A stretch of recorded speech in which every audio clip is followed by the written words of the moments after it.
আবারও উত্তাল ঢাকার রাজপথ। অধিকারের দাবিতে সোচ্চার হাজারো শিক্ষক। সরকারের সাথে রুদ্ধদ্বার বৈঠকে কী সিদ্ধান্ত হলো? শিক্ষা উপদেষ্টা যে প্রস্তাব দিলেন তাতে কি শিক্ষকরা সন্তুষ্ট, নাকি দেশব্যাপী আরও কঠোর আন্দোলনের হুঁশিয়ারি সত্যি হতে চলেছে?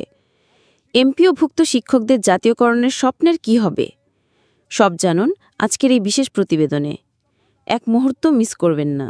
প্রিয় ভিউয়ার্স, আসসালামু আলাইকুম। আজকের নতুন ভিডিওতে আপনাকে স্বাগত জানাচ্ছি। আপনি যদি আমার চ্যানেলে নতুন হয়ে থাকেন তাহলে এরকম নতুন নতুন ভিডিওর আপডেট পেতে চ্যানেলটি সাবস্ক্রাইব করে রাখুন। ভালো লাগলে লাইক কমেন্ট করুন, আর সম্পূর্ণ ধারণা পেতে পুরো ভিডিওটি না টেনে দেখুন। তাহলে শুরু করা যাক। আজ আমরা কথা বলবো দেশের শিক্ষা ব্যবস্থার অন্যতম গুরুত্বপূর্ণ একটি অংশ এমপিওভুক্ত শিক্ষকদের আন্দোলন নিয়ে। বছরের পর বছর ধরে ন্যায্য অধিকার থেকে বঞ্চিত এই শিক্ষকরা আবারও রাজপথে নেমেছেন। সম্প্রতি শিক্ষা উপদেষ্টার সাথে তাদের একটি গুরুত্বপূর্ণ বৈঠক অনুষ্ঠিত হয়েছে। কিন্তু সেই বৈঠক থেকে কি উঠে এলো? আজকের ভিডিওতে আমরা এই পুরো বিষয়টি গভীরভাবে বিশ্লেষণ করব। শিক্ষকরা ঠিক কি চাইছেন? তাদের দাবির তালিকা দীর্ঘ হলেও সবচেয়ে গুরুত্বপূর্ণ দাবিগুলো হলো জাতীয়করণ, দেশের সকল এমপিওভুক্ত শিক্ষা প্রতিষ্ঠানকে একযোগে জাতীয়করণ করা, যা তাদের দীর্ঘদিনের প্রধান দাবি। বাড়ি ভাড়া, সরকারি চাকুরিজীবীদের মতো মূল বেতনের ৪৫% বাড়ি ভাড়া প্রদান। উৎসব ভাতা, শতভাগ উৎসব ভাতা নিশ্চিতকরণ। চিকিৎসা ভাতা, পূর্ণাঙ্গ চিকিৎসা ভাতার ব্যবস্থা করা। শিক্ষকদের অভিযোগ, তারা নামমাত্র ভাতায় দেশের লক্ষ লক্ষ শিক্ষার্থীর ভবিষ্যৎ গড়ার কাজ করে যাচ্ছেন, অথচ তাদের নিজেদের ভবিষ্যৎই আজ অনিশ্চিত। বারবার আশ্বাস দেয়া হলেও পূর্ববর্তী সরকারগুলো কোনো কার্যকর পদক্ষেপ নেয়নি। দেশব্যাপী এই আন্দোলনের চাপের মুখেই সম্প্রতি শিক্ষা উপদেষ্টা অধ্যাপক চৌধুরী রফিকুল আবরারের সঙ্গে বৈঠকে বসেন এমপিওভুক্ত শিক্ষা জাতীয়করণ প্রত্যাশী জোটের ১০ সদস্যের একটি প্রতিনিধি দল। বৈঠকে সরকারের পক্ষ থেকে শিক্ষকদের বাড়ি ভাড়া ১,০০০ টাকা বাড়ানোর প্রস্তাব দেওয়া হয়, কিন্তু শিক্ষকরা এই প্রস্তাব সরাসরি প্রত্যাখ্যান করেন। তারা জানান, এই সামান্য বৃদ্ধি বর্তমান বাজার পরিস্থিতিতে একেবারেই অপ্রতুল। শিক্ষকরা শতাংশের হারে, অর্থাৎ কমপক্ষে ২০% বাড়ি ভাড়া বৃদ্ধির দাবিতে অটল থাকেন। আলোচনা শেষে শিক্ষা মন্ত্রণালয় শিক্ষকদের তাদের প্রস্তাবনা লিখিত আকারে জমা দিতে বলেছে। এই প্রস্তাবনা পাওয়ার পর তা অর্থ মন্ত্রণালয়ে পাঠানো হবে বলে জানানো হয়েছে।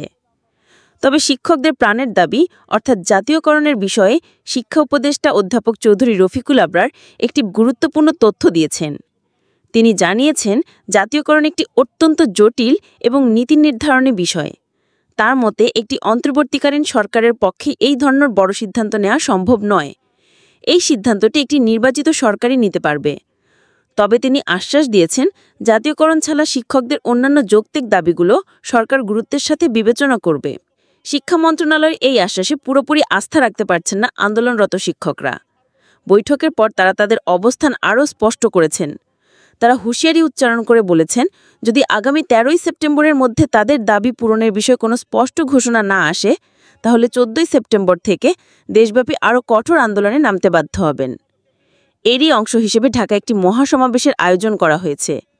এমপিওভুক্ত শিক্ষা জাতীয়করণ প্রত্যাশী জোটের ব্যানারে দেশের ৬৪টি জেলা থেকে হাজার হাজার শিক্ষক ও কর্মচারী এই মহাসমাবেশে যোগ দেবেন বলে জানা গেছে। সমাবেশ সফল করতে প্রতিটি বিভাগে সমন্বয়ক নিয়োগ করা হয়েছে এবং শিক্ষকদের আসা যাওয়ার জন্য বাস রিজার্ভ করা হচ্ছে। সমাবেশ স্থলে শৃঙ্খলা বজায় রাখতে ৩০০ সদস্যের একটি স্বেচ্ছাসেবী দলও প্রস্তুত রাখা হয়েছে। এমপিওভুক্ত শিক্ষকদের এই আন্দোলন আকস্মিক কোনো ঘটনা নয়। জাতীয় প্রেস ক্লাবের সামনে ৪৪ দিনব্যাপী একটানা অবস্থান কর্মসূচি সহ বহুবার তারা আলোচনা, মানববন্ধন ও সংবাদ সম্মেলন করেছেন, কিন্তু প্রতিবারই তাদের দাবি উপেক্ষিত হয়েছে। এবারের মহাসমাবেশকে তারা তাদের অধিকার আদায়ের লড়াইয়ে একটি চূড়ান্ত পদক্ষেপ হিসেবে দেখছেন। একদিকে শিক্ষকদের ন্যায্য অধিকারের দাবি, আর অন্যদিকে সরকারের নীতিগত সীমাবদ্ধতার যুক্তি। এই টানাপোড়েনে দেশের শিক্ষা ব্যবস্থা এক অনিশ্চয়তার মুখোমুখি। যদি শিক্ষকরা তাদের কঠোর কর্মসূচিতে যান, তাহলে শিক্ষা কার্যক্রমে যে একটি বড় ধরনের অচলাবস্থার সৃষ্টি হবে তা নিয়ে কোনো সন্দেহ নেই। এখন প্রশ্ন হল, সরকার কি আলোচনার মাধ্যমে দ্রুতই সমস্যার সমাধান করবে, নাকি পরিস্থিতি আরও জটিলতার দিকে গড়াবে? জাতীয়করণসহ এমপিওভুক্ত শিক্ষকদের শতভাগ উৎসব ভাতা, ৪৫% বাড়ি ভাড়া ও চিকিৎসা ভাতার দাবির সঙ্গে কি আপনি একমত? আপনার মূল্যবান মতামত নিচের কমেন্ট বক্সে আমাদের জানান। আশা করি বিষয়টি বুঝতে পেরেছেন। ভিডিওটি তথ্যবহুল মনে হলে একটি লাইক দিন এবং আপনার বন্ধু ও পরিবারের সদস্যদের সাথে শেয়ার করুন, যাতে তারাও এই গুরুত্বপূর্ণ তথ্য সম্পর্কে জানতে পারে। আর এরকম নতুন নতুন ভিডিওর আপডেট পেতে চ্যানেলটি সাবস্ক্রাইব করে রাখুন। ভালো লাগলে লাইক কমেন্ট করুন, আর সম্পূর্ণ ধারণা পেতে পুরো ভিডিওটি না টেনে দেখুন। সবাই ভালো থাকবেন, সুস্থ থাকবেন। ধন্যবাদ।